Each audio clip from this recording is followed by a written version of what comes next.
राज्यभरात सध्या वातावरण पेटलंय ते विद्यार्थ्यांच्या आंदोलनामुळे। सोलापूरमध्ये देखील नवी पेठेमध्ये व्यापाऱ्यांनी आपली दुकानं या ठिकाणी तुरळक प्रमाणात बंद केलेली आहेत। याच विषयावर बोलण्यासाठी आज नवी पेठेमधील काही आपले व्यापारी आहेत। काय सांगू इच्छित आहे, आंदोलन जे पेटलेलं आहे याचा परिणाम कितपत आपल्या व्यवसायावर होत आहे? आंदोलनामुळे काही ना काही प्रमाणात तरी फटका बसतोच,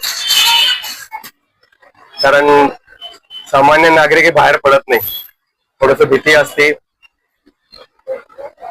पण एक असं वाटतंय की ज्या गोष्टी नीटच्या वगैरे ज्या चालू आहेत त्या नक्कीच वेदनादायक आहेत, पण त्याच्यावर राजकारण न होता ज्या गोष्टी त्याला कारणीभूत आहेत त्याचा शोध घेऊन हे कायमस्वरूपी बंद व्हायला पाहिजे। नीटचे पेपर कसे फुटतात, जेईचे काही फुटत नाहीत, तर त्यामागची जी यंत्रणा असेल किंवा ती सिस्टीम असेल ती थोडीशी सदोष असे असेल। तर मला वाटतंय की याच्यावर सरकारने कुठल्याही पक्षाचा असे ना त्याच्यावर विचार करावा आणि आपले जे भवितव्य आहे देशाचे जे युवक वर्ग आहे त्यांच्यासाठी एक चांगली शिक्षण पद्धती घडली पाहिजे, जी निर्दोष पद्धतीने व्हायला पाहिजे। त्या पेपर फुटीमुळे केंद्रीय शिक्षण मंत्री धर्मेंद्र प्रधान यांचा राजीनामा मागण्यात येतोय। मात्र एवढा दबाव पडून देखील केंद्र प्रशासन कुठल्याही प्रकारे धर्मेंद्र प्रधान यांचा राजीनामा घेण्याची तयारी दिसून येत नाहीये। त्यामुळे एकंदरीत विद्यार्थ्यांमध्ये प्रचंड संतापाची लाट आहे असं वाटतं। नक्की आहे, पण मला असं वाटतं की राजीनामा घेऊन हा प्रश्न सुटेल का? मला वाटतं की याच्यावर पुन्हा पेपर फुटू नये यासाठी काय करावं लागेल, कारण हे पहिल्यांदाच फुटलेलं नाहीये। मला वाटतं की नीटचं कित्येक वर्षात हे फुटलेलं आहे, भरपूर झालेलं आहे।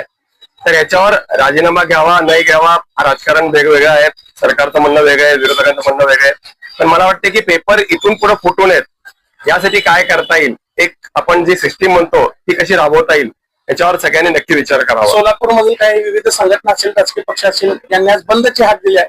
आपल्याकडेही काही संघटनेचे लोक आले होते, असोसिएशन कडे आले होते। आम्ही 12:30-1 पर्यंत बंद ठेवलो होतो, आता आम्ही उघडलेला आहे, दुपारपर्यंत बंद होतं। केंद्राकडनं जे विद्यार्थ्यांवर लाठीचार्ज करण्यात आलेला आहे पोलीस प्रशासनाकडनं, प्रचंड असा तीव्र शब्दात निषेध व्यक्त करण्यात येतोय। व्यापाऱ्यांची नेमकी भूमिका नाही, हा नक्कीच निषेधार्ह बाब आहे, कारण युवकांवर कुठल्याही प्रकारचा लाठीचार्ज किंवा कुठलीही दडपशाही होता कामा नये, कारण येणारं भवितव्य आपले युवक वर्ग आहेत। नक्कीच याच्यावर विचार झाला पाहिजे आणि सरकारने याचं नक्कीच उत्तर दिलं गेलं पाहिजे। Like, subscribe, click on the bell.